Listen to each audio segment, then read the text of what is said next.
આજે એક નવું જાદુ લઈને આવી છું. આ 16 પત્તાનું જાદુ છે. આમાં પણ કોઈ જાતનું સેટિંગ નથી. બરાબર. 16 પત્તા એટલે કે 4 4 4 4 ની 4 ઢગલી કરવાની છે. બરાબર. હવે આમાંથી ગમે ત્યાંથી આપણે 4 4 પત્તા લઈએ. 2 અહીંથી લીધા, 2 અહીંથી લીધા. આ 4 પત્તા થયા. 2 અહીંથી લીધા, 2 અહીંથી લીધા. આ 4 પત્તા થયા.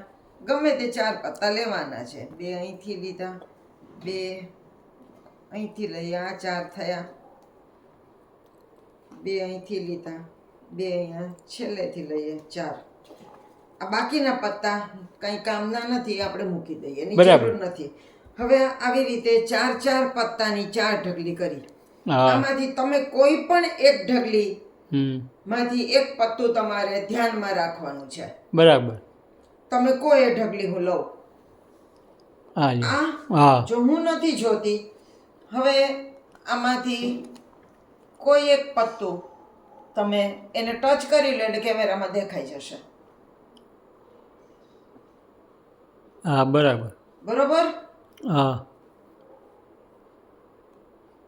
આ પત્તું. હા, બસ બરોબર ને. હા, મને નથી ખબર કયું તમે કહ્યું. હવે આને હું ટીપી લઉં, આડાવડા કરી નાખું. બરોબર. આને આ 3 માંથી કઈ થપ્પી ઉપર મૂકું? ગમે એમાં આની ઉપર મૂકી દો. આની ઉપર મૂકું? તમે કોઈ એની ઉપર મૂકો. અહીંયા મૂકું છું. હા. હવે આ 2 પત્તા થપ્પી પણ ભેગી કરવાની, એને પણ આપણે ટીપી લઈએ. બરાબર. અને એને આની ઉપર મૂકીએ. હા, બધી ઢગલીઓ ભેગી કરી નાખી. તમારું સિલેક્ટ કરેલું પત્તું આમાં ક્યાંક જતું રહ્યું. હવે હું અહીંયા આગળ 4 થપ્પી કરું છું. આમાં તમારું સિલેક્ટ કરેલું પત્તું જે થપ્પીમાં આવે એ થપ્પીને તમારે ઊંધી કરી દેવાની. મને નથી ખબર તમે આમાંથી કયું સિલેક્ટ કર્યું છે. આને ઊંધી કરી દો. આને ઊંધી કરી નાખીએ. આ 3 થપ્પીનો હવે આપણે કંઈ કામ નથી. બરાબર. એને આપણે મૂકી દઈએ. હવે આ 4 પત્તા 1 2 3 અને 4. બરાબર. આ 4 પત્તા તમે સિલેક્ટ, એમાં તમારું પત્તું આમાં ક્યાંક છે. હું નથી જાણતી કયું છે. હવે આના હું 2 ભાગ કરું. એક અહીં મૂકું, એક અહીં મૂકું. બરાબર. તમે કો ગમે તે એક ઉપર હાથ મૂકો. આની ઉપર ભલે, તો એને આપણે જવા દઈએ. હવે આમાં પણ હું 2 પત્તા મૂકું છું. ગમે તે એક ઉપર હાથ મૂકો. આ તો એ જવા દઈએ. આ એક આપણે રાખ્યું. આની ઉપર હું જાદુ મંતર, છું મંતર, ભરેલો મંતર, ખાલી મંતર કરીને એક થપ્પી મારું. આ પત્તું તમે સિલેક્ટ કર્યું? હા, એ કેવી રીતે ખબર પડી ગઈ? મેં તો હજુ પણ જોયું નથી. હવે હું જોઉં છું. કાળીનો સત્તો. ઈ હારું જબરું કહેવાય. કેમ? પાછા હું જે કહું ઈ તમે મૂકતા જતા હતા તો તે આવી ગયું. હવે તમારે શીખવું છે આ. હા હો, તો બહુ ટોપ છે. પોતાની મેળે જ થતું આ સેલ્ફ વર્કિંગ. આ તો અત્યાર સુધીનો બેસ્ટ કહીએ તો હાલે એવું. હા, તો ચાલો તમને શીખવું. કોઈ પણ 16 પત્તા કરવાના છે. 4 4 પત્તાની ઢગલી 4 કરવાની. તો આ 4 પત્તા લઈએ. અહીંયા વચ્ચેથી કોઈ પણ 4 પત્તા લઈએ. હવે અહીંથી આ 4 પત્તા લઈએ અને છેલ્લેથી આપણે 4 પત્તા લઈએ. બરોબર. આ બધા પત્તા મૂકી દઈએ. હા, બરાબર. હવે આમાંથી તમે ઈચ્છો એ થપ્પીમાંથી તમારે એક પત્તું સિલેક્ટ કરવાનું.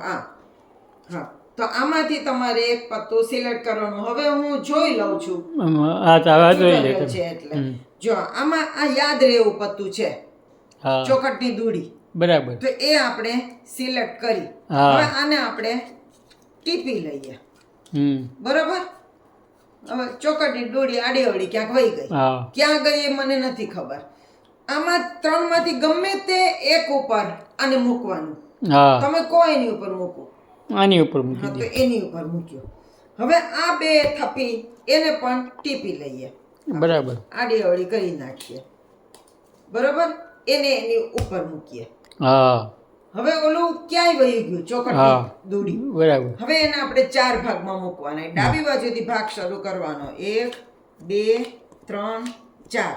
ફરી પાછું 1 2 3 4. 1 2 3 4. 1 2 3 4. હવે આપણું સિલેક્ટ કરેલું પત્તું અહીંયા છે ચોકટની દોડી. તો આ ભાગને ઊંધો કરી નાખો. બરાબર. બાકીના આ ત્રણેય ભાગને મૂકી દેવાના. હવે આ જે ભાગ છે એને ઉપરનું પત્તું નીચે વયું છે અને નીચેનું પત્તું ઉપર આવતું રહે. એમ આખું ફેરવવાનું. એટલે આને નીચે મૂકવાનું, એની ઉપર આ, એની ઉપર આ અને એની ઉપર આ. બરાબર. એટલે બધા પત્તાને આપણે ઉલટાવી નાખ્યા એના ક્રમને. હવે આમાં નિયમ પ્રમાણે ગાણિતિક નિયમ જોઈએ ને તો જે બીજા ક્રમનું પત્તું છે ને એ હંમેશા તમારું સિલેક્ટ કરેલું હોય. જો આ બીજું, પેલું ને એને બીજું ચોકટી દૂર. એ વાત સાચી. એટલે હવે આપણે શું કરવાનું કે 2 પત્તા અહીં મૂકવાના, 2 પત્તા અહીં મૂકવાના. એ યાદ રાખવાનું કે આમાં બીજું પત્તું ચોકટની દોરી છે. હવે દર્શકને કહેવાનું કે તમે કોઈ પણ એક ભાગ ઉપર હાથ મૂકો. જો દર્શક આ ભાગ ઉપર હાથ મૂકે તો આપણે કહેવાનું કે તમે આ ભાગ ઉપર હાથ મૂક્યો છે ને તો આને આપણે છોડી દઈએ. અને જો આ ભાગ ઉપર હાથ મૂકે તો કહેવાનું કે તમે આ ભાગ ઉપર હાથ મૂક્યો એટલે એ ભાગને આપણે છોડી દઈએ. ગમે એમ કરીને આ ભાગને રહેવા દેવાનો. હવે આમાંથી પણ 2 પત્તા છૂટા પાડવાના. આપણને ખબર છે કે આમાં ચોકટની દોરી છે, બીજા નંબરનું પત્તું. ફરી પાછું દર્શકને કહેવાનું કે આ 2 માંથી કોઈ પણ એક ઉપર હાથ મૂકો. જો આની ઉપર હાથ મૂકે તો આને જતું કરવાનું, અને આની ઉપર હાથ મૂકે તો પણ આને જતું કરવાનું ને કહેવાનું કે આ પત્તું તમારું છે. એ ટોપ જાદુ છે ભાઈ. એ દોડી તમને યાદ રાખવી પડે ને આપણે. એ તમારું સિલેક્ટ કરેલું પત્તું યાદ રાખવાનું અને એ ક્યાં જાય છે એ હંમેશા બીજા ક્રમે જોઈ. જે 4 પત્તા આપણે લીધા હોય એ 4 પત્તામાં બીજા ક્રમે હોય. બરાબર ને? સમજાઈ ગયું. તો ફરી વખત મારા 2-3 વખત આ વિડીયો જોશો ને એટલે તમને આની રીત બરાબર આવડી જશે કે આ કઈ રીતે આ જાદુ થાય છે. બહુ સહેલું જાદુ છે અને બહુ ટોપ છે. સેલ્ફ વર્કિંગ કાર્ડ ટ્રીક છે. તો આવા નવા જાદુ આપણે લઈને ફરી મળતા રહેશું. તમે મારો વિડીયો જોતા રહેજો. તમારા સૌના કારણે મારે 1200 જેટલા વિડીયો થયા છે. તો હજુ વધારે ને વધારે સબસ્ક્રાઇબ મારે વધારે આવતા જાય હું ઈચ્છું. તો તમે સબસ્ક્રાઇબ કરતા રહેજો મારી ચેનલને. નવા જાદુ સાથે આપણે ફરી મળશું. આવજો.